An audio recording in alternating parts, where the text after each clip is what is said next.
குர்ஆன் ஓதினால் அதை ஓபன்னுங்கள் என்று சொல்பவர்கள் தானே நாம். குர்ஆன் ஓதினால் போதும் மூடி வைத்து விட்டு படி என்று சொல்பவர்கள் தானே நாங்கள். குர்ஆன் ஓதுகிற பிள்ளைகளை பார்த்து, பிள்ளைகளை ஹாஃபிலாக்க வேண்டும் என்று நினைக்கிற பெற்றோர்களை பார்த்து, ஏன் படிக்கிற பிள்ளையை கொண்டு போய் குர்ஆன் ஓத விட்டிருக்கிறீர்கள், மதரசாவில் சேர்த்திருக்கிறீர்கள், ஏன் ஹிஃப்து வகுப்பில் சேர்த்திருக்கிறீர்கள் என்று ஏளனமாக பேசுபவர்கள் தானே நாம். ஏன் அல்லாஹ்வுடைய வேதத்தை, அல்லாஹ்வுடைய கலாமை, என் எஜமானனுடைய வார்த்தையை, என் ரப்புல் ஆலமீனுடைய பேச்சை மக்கு பிள்ளைகள் தான் சுமக்க வேண்டுமா?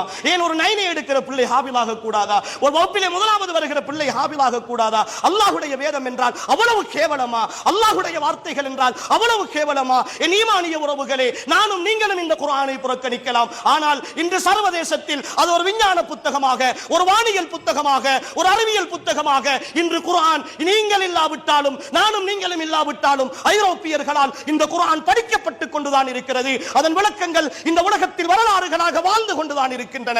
அல்லாஹ் இந்த வேதத்தை வாழ வைப்பான். சகோதரர்களே, என் பிள்ளை முதலாவது வருகிறான், என் பிள்ளை ஸ்காலர்ஷிப்பிலே பாஸ் பண்ணி இருக்கிறான், அவன் ஓதிவிடக் கூடாது, அவன் குர்ஆனை பாடமாக்கி விடக் கூடாது, அவன் அந்த துறையில் படிக்கட்டும், இந்த துறையில் படிக்கட்டும். வீட்டிலே 20வது வருகிற ஒரு பிள்ளை இருக்கிறான், 30வது வருகிற பிள்ளை ஒருத்தன் இருக்கிறான், அவனை கொண்டு போய் மதரசாவிலே சேர்ப்போம் என்று நினைக்கிற அற்ப புத்தி உள்ளவர்களாகத்தானே இந்த சமுதாயத்தில் நாம் வாழ்ந்து கொண்டிருக்கிறோம். அல்லாஹ்வுடைய வேதத்திற்கு நாம் கொடுக்கிற மரியாதை இதுதானா?